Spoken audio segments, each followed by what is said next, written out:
Xin chào các bạn. Hôm nay mình sẽ giới thiệu về một ứng dụng tăng suất cực kỳ nhanh cho kênh YouTuber.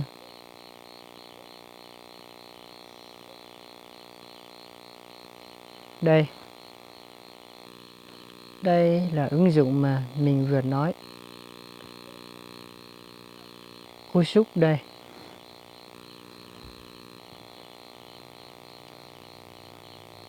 Nếu như chúng ta chưa có thì ta vào cửa hàng Prime. Đây.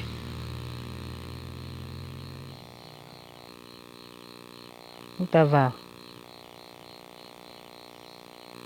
Đây.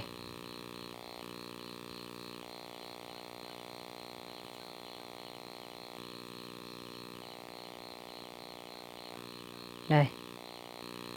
Là cái này đây.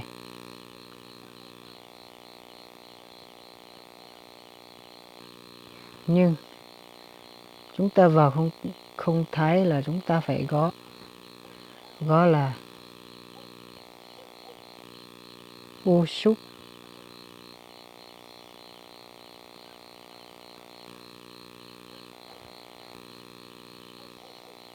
Cusuk. Đây, xuất hiện đây. Đây.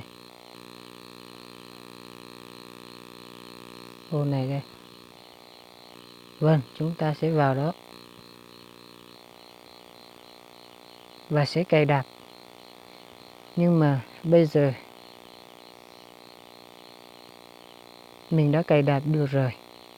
Thì cập nhật. Mà đã cài đặt rồi, không cần cập nhật nữa. Chúng ta trở lại.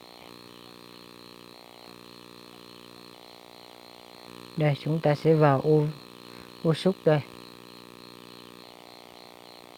Đây.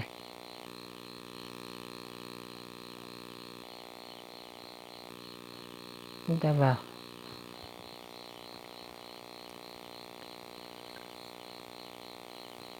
Đây.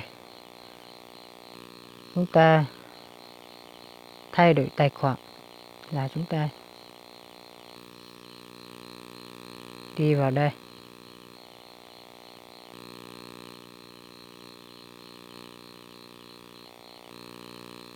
Đi vào cái này, cái mục này.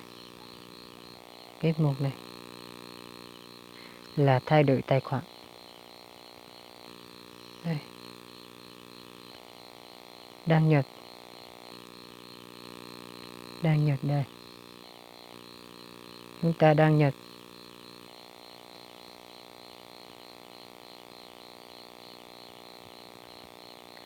Đây, tài khoản của mình đây. Mình chỉ có 2 tài khoản duy nhất. Mình sẽ nhập vào tài khoản này nhé. Tài khoản này nhé.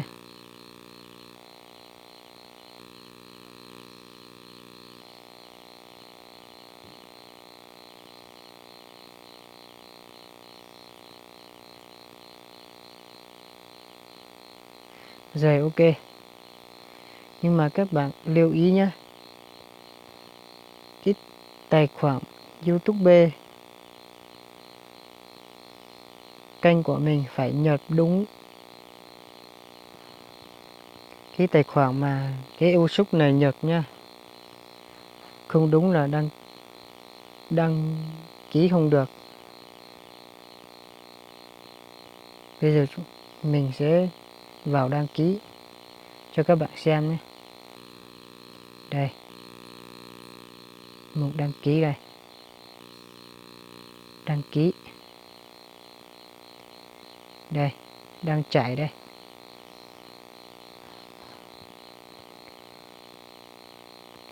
Trước là 60 giây, sau khi xem 60 giây mới đăng ký. Nhưng mà bây giờ họ đã tăng lên là 80 giây. Không biết sau này họ sẽ tăng lên bao nhiêu giây nữa.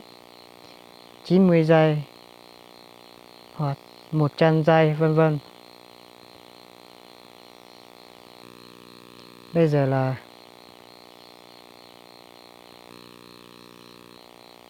30 giây.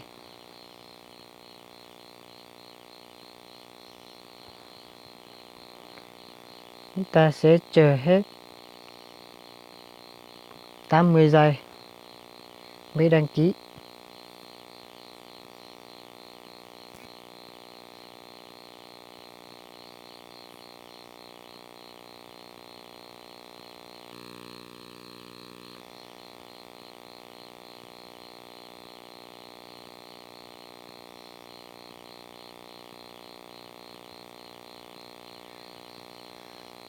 Các bạn lưu ý nhé. Bên trong nói là mình phải xem ít nhất là 80 giây, nhưng mà bây giờ mình sẽ xem là 2 phút nha. 120 giây là đã qua rồi.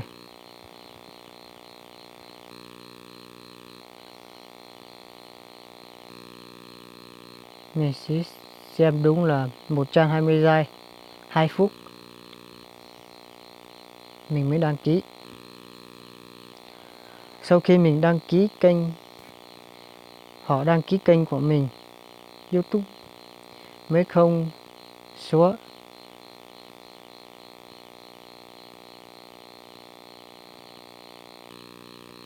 Đây, 2 phút rồi.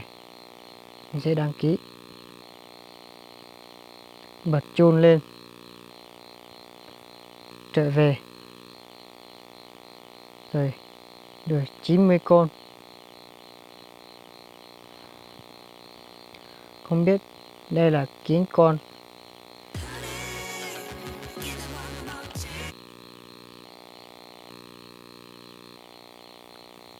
Đây, kiến con.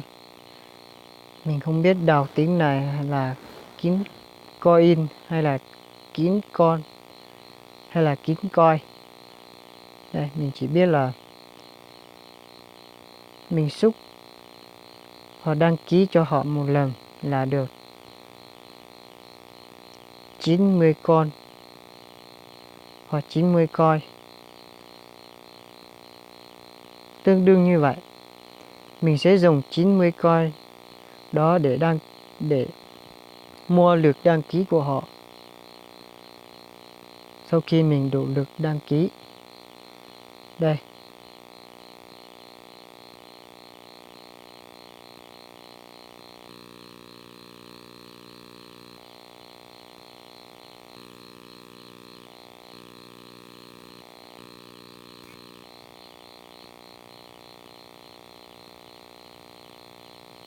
đây mình có 2.620 coi. Mình sẽ tạo chiến dịch cho các bạn xem nhé. Tạo chiến dịch.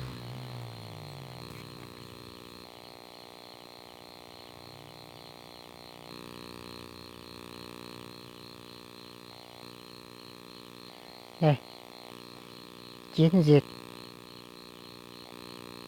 Đây, mình tạo chiến dịch là mình phải cộng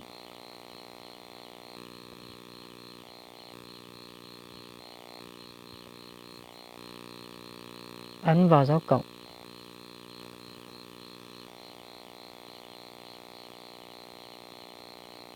Sau khi ấn vào dấu cộng là mình phải dán đường link video vào đây. Ở đây mình đã có video sáng. Đây là mình sẽ dán vào video này vào.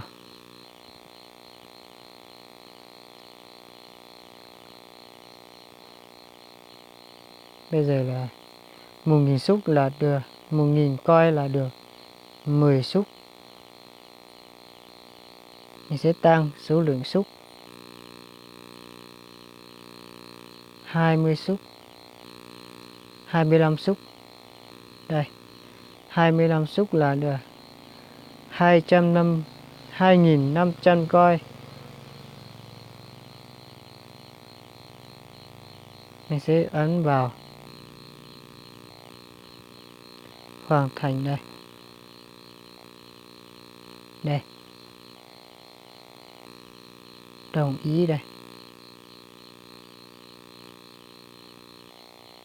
Rồi thành công. Là 25 xúc rồi đấy.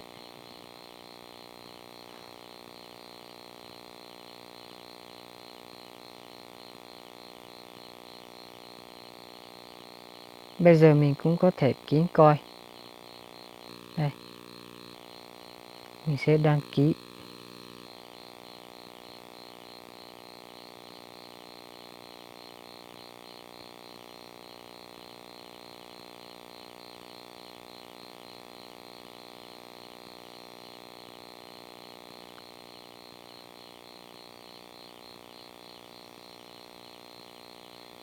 Mạng hơi yếu.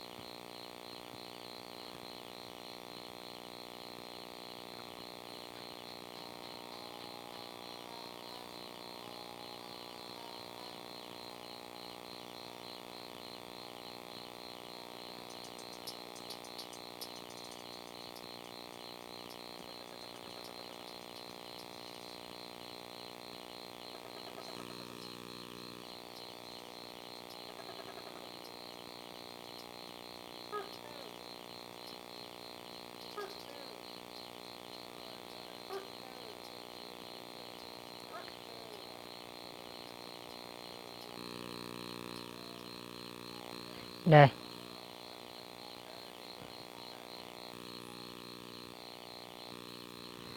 Dòng chữ dưới này là xem video ít nhất 80 giây trước khi đăng ký kênh.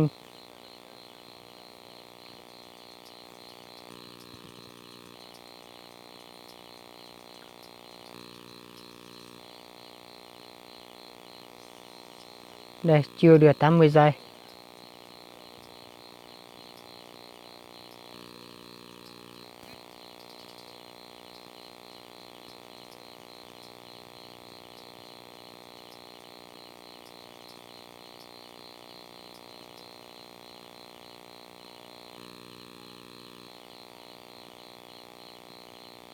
Mình sẽ xem 2 phút.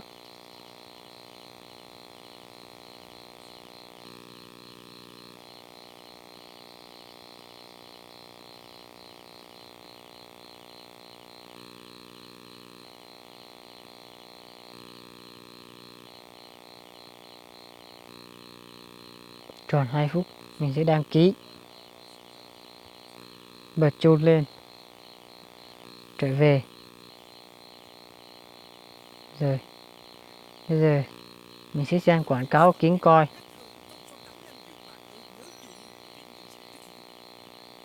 Rồi. Đã kín được đang coi.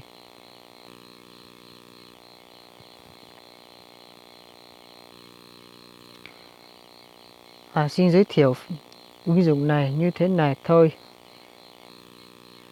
Nếu các bạn có ý tưởng về làm YouTube thì hãy cho mình một xúc nhé.